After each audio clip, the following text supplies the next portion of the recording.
Šta znači jednom sportašu odlazak na olimpijske igre?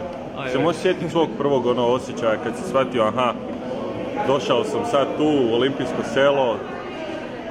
Pa gledajte, dovoljno reći da sam svakoga sportaša otišao na olimpijske igre, a ja mogu reći da sam imao tu sreću da sam i osvajač olimpijske medalje, zlatne, jel?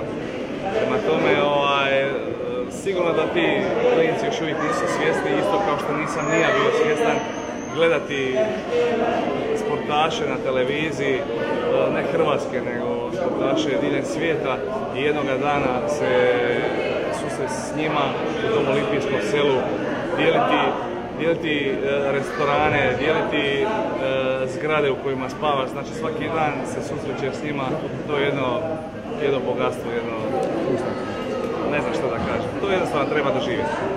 I jednostavno, vrijednosti olimpizma je nešto što današnji klinci svakako još više trebaju usvojiti, jel' tako? Pa, ne usvojiti, treba klince educirati, da znaju što je to. I